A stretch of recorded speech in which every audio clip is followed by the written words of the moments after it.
All right, today we're diving into a really fascinating lecture that tackles a huge question of identity and purpose, especially for Koreans living all over the world. It's a philosophy that takes this feeling of personal crisis and reframes it as, believe it or not, a cosmic mission. So, let's start with this question. Where do I truly belong? I mean, this gets right to the heart of what it feels like to live abroad, doesn't it? This specific question was actually asked by a group of Korean women who'd been living in Thailand for decades, married to non-Koreans, and just feeling caught between different worlds. And this quote just lays it all out there. After building a life somewhere else for over 20 years, they feel like they can't really go back to Korea and fit in, but they also don't feel totally at home in their husband's country, or even in Thailand. It's like they're just suspended in between, without a real anchor. But here's where it gets really interesting. According to the speaker, this deeply personal struggle, it isn't just an individual problem. No, it's actually a symptom of ignoring a much, much bigger principle, like a fundamental law of nature itself. Okay, so this brings us to the core argument of the whole lecture, and it all comes down to this really simple but powerful idea about our connection to the place that allows us to grow and prosper. The speaker frames this as a non-negotiable universal law. The idea is that the society where you get the energy to grow, to build your career, your wealth, your life, that's the society you have a fundamental duty to serve. You have to give back to the very land that nurtured you. So, you've got two choices here, and the stakes are incredibly high. On one side, if you try to take everything you've gained abroad and just use it for yourself by going back to Korea, this philosophy says that nature will essentially take it all back. But if you choose the other path, to serve the country that raised you, that's where you unlock wisdom and begin this profound transformation. And get this isn't some new out-of-the-blue idea. This speaker connects it directly to Hong-ik Ingan, which is the founding ideal of Korea itself. It's this core concept of living to be a benefit to all of humanity. So this is really about taking a core Korean value and applying it on a global scale. So how does this idea of duty turn into a full-blown mission? Well, this is where the lecture builds on that idea and turns it into something truly grand, a cosmic purpose for every single person.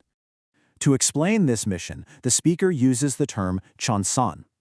This implies that the Korean people have a kind of special purpose, not for their own glory, but that they're guided by a higher power to fulfill a very specific role that benefits the entire world. Now, this journey is explained with a really powerful metaphor. At first, a person who has gathered all this wealth and knowledge and experience, they're like a planet. They're a huge mass of energy and potential, but they don't shine with their own light just yet. The real transformation happens when that person makes a critical shift. By dedicating their life and their energy to benefiting and lighting up the lives of others in their community, that planet ignites. It becomes a star, a source of light and guidance for everyone around it. And that right there is the whole mission in a nutshell. Your purpose isn't to take all your energy back to where you started, it's to become a beacon of light right where you are, contributing to the society that helped you become who you are.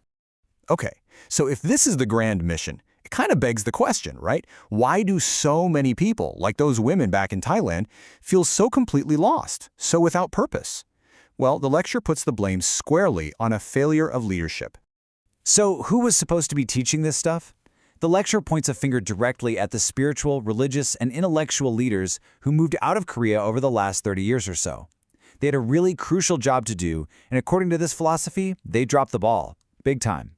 And their critique is sharp. The argument is that these leaders use their charisma and spiritual energy, their one yoke, to build up big organizations and gather followers. But they taught people what to believe instead of how to live. They were so focused on building their own institutions that they totally forgot to teach their followers how to be shining contributors in their new home. And then, the lecture uses this incredibly blunt, almost shocking phrase, dongbyeol. It means, instead of creating shining stars, these leaders produced stinking, dark stars, people who ended up being burdens on their new societies, who took without giving back, and ultimately brought shame instead of light. But it's not all doom and gloom. The lecture doesn't just end on this note of failure. It offers a solution, a path forward to fix this and help people find that true purpose they've been missing. The argument is that we've hit a point where the old religious frameworks just aren't cutting it anymore. People aren't looking to just believe in something, they're actively searching for real, practical guidance on how to live a correct and beneficial life. This search for real guidance leads us to the final, central idea of the lecture. What is this new kind of teaching that the world is supposedly so hungry for? It's called Jungbop, and it's framed not as another religion, but as the study of the fundamental laws of nature. Basically, the education that's been missing all along. It provides the principles and the knowledge people need to understand their duty and finally make that transformation from planet to shining star. And that brings us right back to the beginning.